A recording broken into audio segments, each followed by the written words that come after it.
आज मी तुम्हाला जो चित्रपट दाखवणार आहे त्याचं नाव आहे रोज आयलंड। हा इटालियन चित्रपट आहे आणि त्यात सत्य घटनेवर आधारित। सो जास्त वेळ न घेता चित्रपट सुरू करूयात। तर नोव्हेंबर 1968 मध्ये जॉन थॉमस नावाचा एक व्यक्ती स्ट्रासबर्ग मधील युरोपियन काउन्सिलला येतो आणि काउन्सिलमधून बाहेर आल्यावर त्याला काउन्सिलच्या पार्किंगमध्ये एक विचित्र दिसणारी गाडी दिसते। तसेच काउन्सिलच्या इमारतीमध्ये प्रवेश केल्यावर त्याला एक माणूस बेंचवर बसलेला दिसतो जो की थंडीने काकडत असतो। आता जॉन इथल्या गॅरी नावाच्या गार्डला या माणसाबद्दल विचारतो, ज्यावर गार्ड सांगतो की तो एक इटालियन इंजिनियर आहे ज्याचं नाव जॉर्जिओ आहे। तो गेल्या 1 आठवड्यापासून इथेच थांबला आहे आणि ती विचित्र गाडी त्यानेच बनवली आहे। जॉर्जिओ हा दावा करत आहे की तो एका देशाचा राष्ट्रपती आहे आणि त्याने एक फाईल युरोपियन काउन्सिलला दाखवण्यासाठी आणली आहे व ती दाखवल्याशिवाय तो जाणार नाही। आता जॉर्जिओ पासून सुटका करून घेण्यासाठी जॉन गॅरीकडून ती फाईल घेतो आणि त्याच्या ऑफिसमध्ये नेतो, पण ऑफिसमध्ये पोहोचताच ती फाईल तो कचरापेटीत टाकतो। मात्र त्या फाईलवरती युनायटेड नेशनचा लोगो पाहिल्यावर जॉन त्याचा विचार बदलतो। तसेच फाईल वाचल्यानंतर जॉन गॅरीला सांगतो की जॉर्जिओला मीटिंगसाठी आतमध्ये बोलव। आता मीटिंगमध्ये जॉर्जिओ जॉनला सांगतो की त्याने एक बेट बनवलेला आहे आणि त्याला वाचवण्यासाठी जॉर्जिओला यांची मदत हवी आहे। पण जॉन व गॅरीला जॉर्जिओच्या बेटाबद्दल काहीच माहीत नसतं, त्यामुळे जॉर्जिओ यांना सुरुवातीपासून त्याची गोष्ट सांगायला लागतो। तो सांगतो की 1 वर्षापूर्वी तो आणि त्याचा मित्र मॉरिझिओ बोलोग्ना शहरात त्यांचं शिक्षण पूर्ण झाल्याची पार्टी एन्जॉय करत होते, जिथे तो त्याच्या एक्स गर्लफ्रेंडला पाहतो जिचं नाव गॅब्रिएला असतं। आता इथे तो गॅब्रिएलाला त्याच्यासोबत ड्रिंक पिण्यासाठी आमंत्रित करतो। तसेच पुढे जॉर्जिओ तिला तिच्या सध्याच्या बॉयफ्रेंडबद्दल विचारतो, ज्यावर गॅब्रिएला सांगते की तिचं त्याच्यासोबत भांडण सुरू आहे। सोबतच गॅब्रिएला व तिचा बॉयफ्रेंड गेल्या 3 वर्षांपासून एकत्र आहेत हे माहीत झाल्यावर जॉर्जिओला आश्चर्य वाटतं, कारण जॉर्जिओ आणि गॅब्रिएला सुद्धा 3 वर्षे एकत्र होते। त्याचबरोबर गॅब्रिएला सांगते की तिच्या वडिलांना तो मुलगा आवडतो। आता जॉर्जिओला याची चिंता वाटते, कारण गॅब्रिएलाच्या वडिलांना जॉर्जिओ अजिबात आवडत नाही। तसेच गॅब्रिएला जॉर्जिओला याचं कारण सांगते की जॉर्जिओने तिच्या वडिलांचा टीव्ही स्फोटात उडवला होता आणि त्यानंतर जॉर्जिओने त्यांची माफी देखील मागितली नाही। सोबतच जॉर्जिओला वाटतं की कदाचित गॅब्रिएला लग्न करणार आहे। यानंतर गॅब्रिएलाच्या लक्षात येतं की तिला खूप उशीर झाला आहे, त्यामुळे जॉर्जिओ गॅब्रिएलाला घरी सोडण्यासाठी निघतो।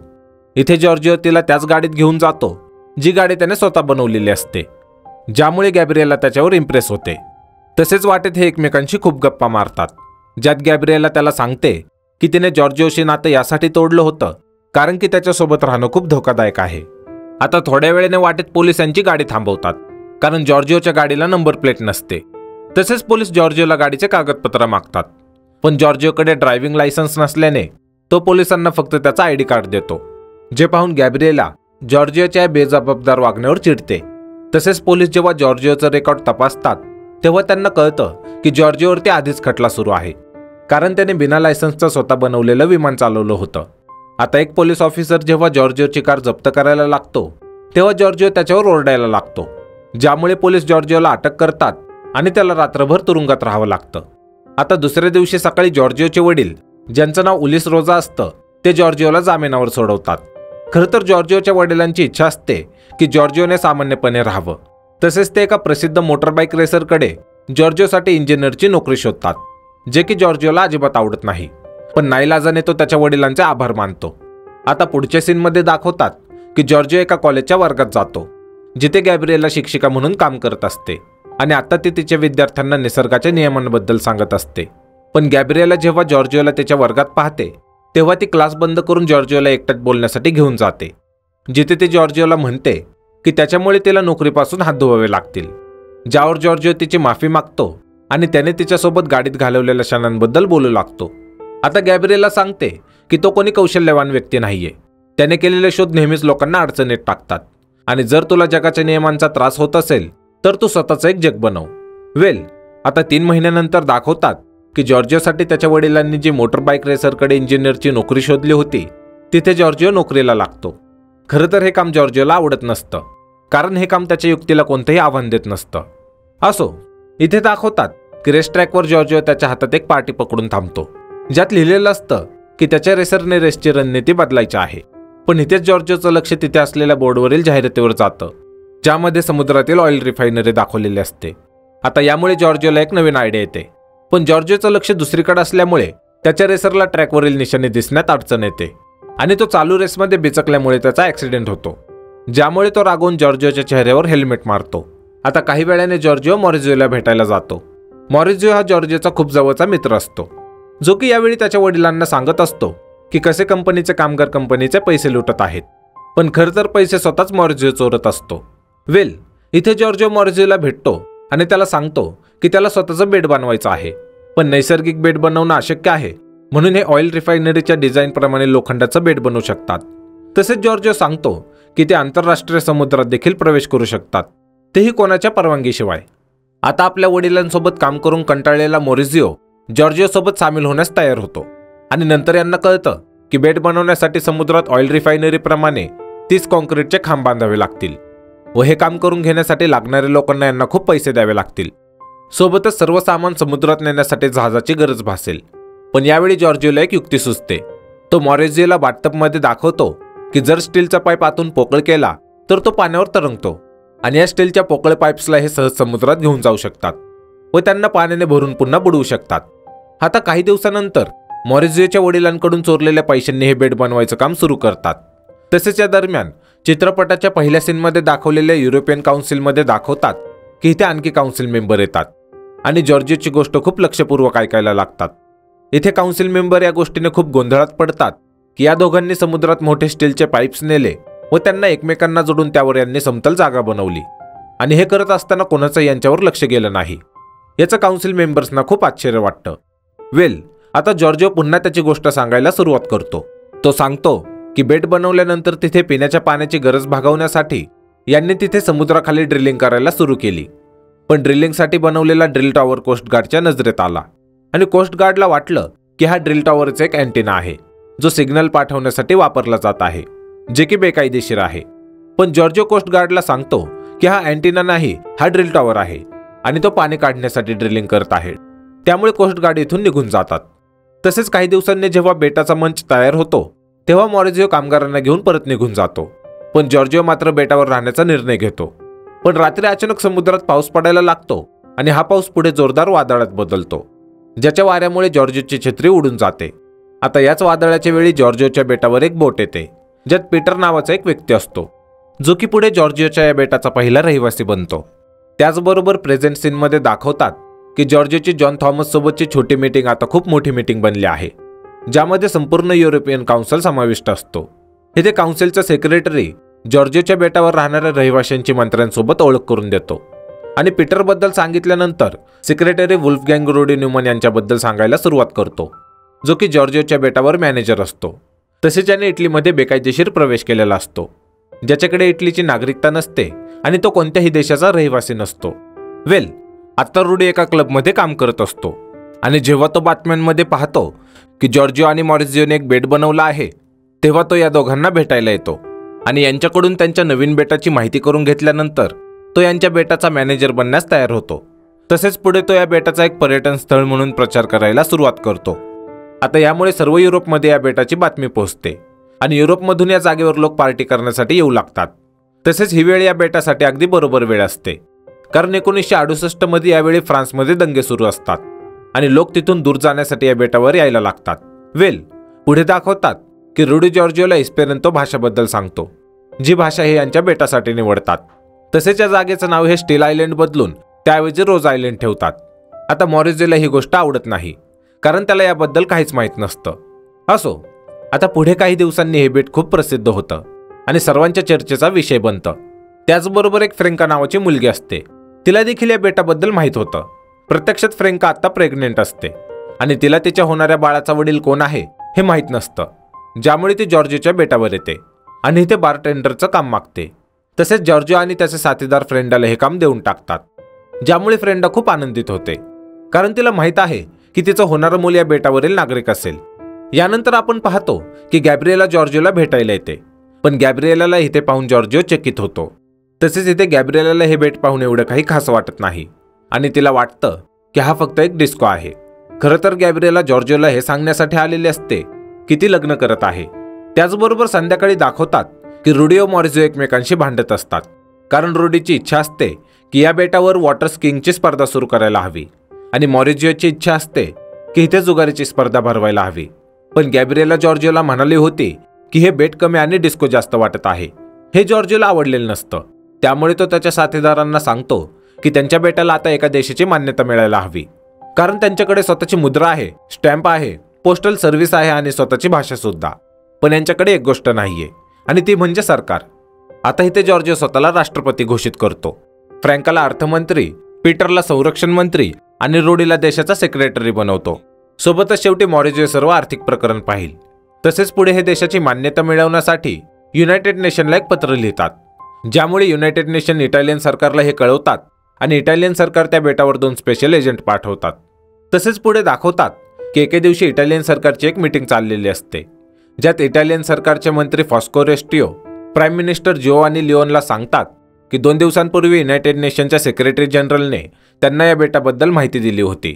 ज्यावर जिओवानी रागात म्हणतात की तुम्ही या बाबतीत काहीच का नाही केलं. ज्यावर हे मंत्री सांगतात की त्यांनी या बेटावर 2 एजंट पाठवले आहेत, जे की 40 तास झाले परत आलेच नाहीत. तसेच मीटिंग झाल्यावर दाखवतात की हा मंत्री त्यांच्या दोन्ही एजंटला फोन करतो, जे मंत्रीला सांगतात की या बेटावर भेटलेल्या स्वातंत्र्यामुळे ते खूप आनंदित आहेत आणि एका एजंटने तर त्याच्या बायकोला सुद्धा धोका दिलेला असतो. आता संध्याकाळी टीव्हीवरती एक बातमी येते की फ्रांको रेस्टिओ म्हणत आहेत की आम्ही त्या बेटाला नष्ट करणार आहोत, ज्याला गॅब्रिएला व तिचे वडील देखील पाहत असतात. पण फ्रँकोच्या बोलण्यामुळे बेटावर खूप सारे लोक पत्र पाठवतात, ज्यात सर्वांनी लिहिलेलं असतं की त्यांना सुद्धा या बेटाची नागरिकता हवी आहे. असो, आता काही महिन्यांनी जॉर्जिओ त्याच्या आईवडिलांना भेटायला इटलीला येतो, जिथे तो त्याच्या आईवडिलांना बेटावर येण्याची विनंती करतो, पण ते काही कारण देऊन त्याला नकार देतात. तसेच काही वेळाने फ्रँकोचे दोन्ही एजंट जॉर्जिओला भेटायला येतात आणि जॉर्जिओला म्हणतात की त्यांना बीचवर 2 बार हवे आहेत, ज्याच्या बदल्यात ते जॉर्जिओच्या बेटाला काहीही करणार नाहीत. पण जॉर्जिओ यासाठी त्यांना नकार देतो. आता याच रात्री जॉर्जिओ आणि त्याचे साथीदार बाहेरून येणाऱ्या लोकांची एंट्री बंद करतात, जेणेकरून या 5 जणांना महत्त्वाच्या विषयावर बोलता येईल. इथे मॉरिझिओ म्हणतो की आपण लोकांना नागरिकता देण्यास सुरू केलं आहे आणि रुडीसाठी यांनी पहिला पासपोर्ट प्रिंट सुद्धा केला आहे, ज्याच्याकडे कोणतीही नागरिकता नव्हती. आता याच काळात दुसरीकडे दाखवतात की प्राईम मिनिस्टर जिओवानीची व्हॅटिकनच्या एका प्रभावी व्यक्तीसोबत एक मीटिंग होते, जो प्राईम मिनिस्टर जिओवानीला म्हणतो की हे बेट खूप चर्चेत येत आहे आणि मी याला पोपपासून जास्त दिवस लपून ठेवू शकत नाही, कारण पोप या विद्रोही विचारांना परवानगी नाही देऊ शकत. आता इथून जिओवानी जेव्हा त्यांच्या ऑफिसमध्ये पोहोचतात तेव्हा ते पाहतात की त्यांच्या ऑफिसमध्ये खूप साऱ्या लोकांनी पत्र पाठवलेले आहेत, ज्यांची इच्छा आहे की त्यांची इटालियन नागरिकता रद्द करण्यात यावी. प्रत्यक्षात जगातील खूप साऱ्या सरकारांना असेच पत्र आलेले असतात. आता या पत्रांमुळे जिओवानीला खूप राग येतो आणि तो फ्रँकोला ऑर्डर देतो की जर का तू या प्रकरणावर उपाय शोधला नाही तर तुला खूप साऱ्या संकटांना सामोरं जावं लागेल. ज्यामुळे एक एजंट तिथे जातो जिथे जॉर्जिओचे वडील काम करत असतात. तसेच यावेळी जॉर्जिओचं बेट खूप शांत असतं, कारण इथे पाऊस पडत असतो आणि पावसामुळे लोकांना पार्टी करता येत नसते. तसेच जॉर्जिओ उन्हाळा संपल्यानंतर काहीतरी प्लॅन बनवतो. सोबतच इथे रुडी, फ्रँका आणि पिएट्रो बेटावरून जाण्याचं बोलत असतात, ज्यामुळे मॉरिझिओ चकित होतो. आता जॉर्जिओला समजते की इथे नक्की काय चाललं आहे. प्रत्यक्षात त्याला कळतं की त्याला सोडलं तर बाकी सर्वांनी एजंटकडून बेट सोडण्याची ऑफर स्वीकारलेली आहे. आता आपल्या मित्रांपासून धोका खाल्लेला जॉर्जिओ त्याच्या वडिलांना भेटायला जातो, जिथे त्याला माहीत होतं की त्याचे वडील खूप हुशार कामगार असून सुद्धा त्यांना नोकरीवरून काढून टाकलेलं आहे. आता इथे जॉर्जिओच्या वडिलांना वाटत असतं की जॉर्जिओने घेतलेलं शिक्षण व त्याची मेहनत वाया जायला नको. त्यामुळे त्याचे वडील जॉर्जिओला म्हणतात की एजंटने दिलेल्या ऑफरला नकार देऊन तुझ्या बेटासाठी लढा दे. यानंतर जॉर्जिओ गॅब्रिएलाकडे जातो, जी की आता तिच्या होणाऱ्या नवऱ्यासोबत मूवी बघत असते. इथे जॉर्जिओ तिला म्हणतो की बेटासाठी जी कोर्टामध्ये केस चालणार आहे त्या केससाठी तू माझी वकील बन आणि माझ्या बाजूने केस लढ. पण गॅब्रिएला यासाठी नकार देते. ती म्हणते की तू युनायटेड नेशनला पत्र लिहायला नको होतं. भलेही तू आंतरराष्ट्रीय समुद्रात आहेस, पण तू एक इटालियन नागरिक आहेस आणि जर तुला काही मिळवायचं असेल तर तुला युरोपियन काउन्सिलला जावं लागेल. आता यानंतर जॉर्जिओ पोलिसांनी त्याची जप्त केलेली कार घेतो आणि त्याच्या मित्राच्या गाडीची लायसन्स प्लेट काढून ती त्याच्या गाडीला लावतो, कारण पोलीस त्याला पुन्हा पकडू नये. तसेच पुढे तो युनियन काउन्सिलला जातो आणि त्याची सर्व गोष्ट सांगतो. त्याचबरोबर त्याची गोष्ट ऐकून घेतल्यावर हे लोक त्याला लॉबीत थांबायला लावतात, जेणेकरून काउन्सिल यांचा निर्णय घेऊ शकतील. आता एकीकडे हे सर्व चालू असताना दुसरीकडे इटलीत फ्रँको त्याच्या एजंट्सचं अभिनंदन करतो, कारण त्याच्या एजंट्सने बेटावरील सर्व रहिवाशांना पळवून लावलेलं असतं. आता इकडे युरोपियन काउन्सिलमध्ये दाखवतात की जॉन टोमो जॉर्जिओचं अभिनंदन करतो, कारण जॉर्जिओच्या गोष्टीने युरोपियन काउन्सिलला प्रभावित केलेलं असतं आणि आता ते जॉर्जिओची केस लढायला तयार झालेले असतात.